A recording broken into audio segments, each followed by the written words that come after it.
शाह की हुंकार से हिला बंगाल। 2026 में बनेगी बीजेपी की पूर्ण बहुमत वाली सरकार। ममता बनर्जी के हाथ से फिसलता दिख रहा है बंगाल। बंगाल की राजनीति में आज एक जबरदस्त धमाका हुआ है। कोलकाता के नेताजी इंडोर स्टेडियम में जब केंद्रीय गृह मंत्री अमित शाह मंच पर आए तो माहौल पहले ही भाजपा समर्थकों के नारों से गूंज रहा था, पर जैसे ही शाह ने माइक संभाला, साफ संदेश दे दिया, 2026 में बंगाल में बनेगी भारतीय जनता पार्टी की पूर्ण बहुमत वाली सरकार। शाह का दावा, ममता का काउंटडाउन शुरू। 2026 में बंगाल में भाजपा की सरकार बनने जा रही है और इस बार आधे अधूरे मन से नहीं, पूर्ण बहुमत के साथ। ममता दीदी, आपका समय अब खत्म हो गया है। भीड़ से गूंज उठा जय श्री राम। 2026 बीजेपी सरकार 2014। शुरुआत की नींव जब पूरे देश में मोदी लहर थी, बंगाल में भाजपा ने सिर्फ 2 लोकसभा सीटें जीती। 17% वोट शेयर यह दर्शा रहा था कि बंगाल के हिंदू मतदाता धीरे धीरे टीएमसी और वाम दलों से हटकर बीजेपी की तरफ झुक रहे हैं। 2016 विधानसभा में दस्तक। पहली बार विधानसभा में 3 सीटें आईं।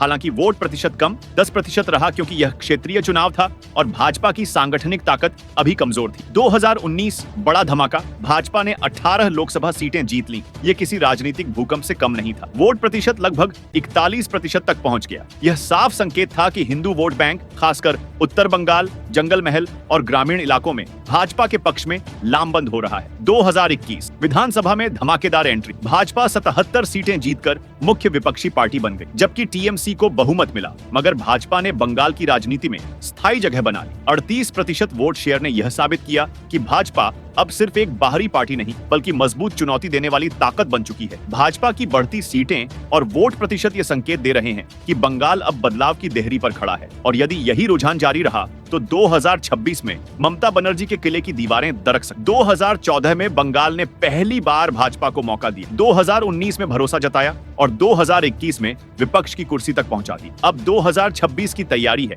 ये सिर्फ चुनाव नहीं, बंगाल की तकदीर बदलने की घड़ी होगी। क्या दीदी की राजनीति अब विदाई की ओर है? क्या मां माटी मानुष का नारा अब विकास, विश्वास और परिवर्तन में बदलेगा? फैसला आपके हाथ में है, लेकिन शाह की बातों और आंकड़ों की ताकत देखकर इतना तो तय है, इस बार मुकाबला टीएमसी बनाम बीजेपी नहीं, बल्कि दीदी बनाम पूरा बंगाल होगा।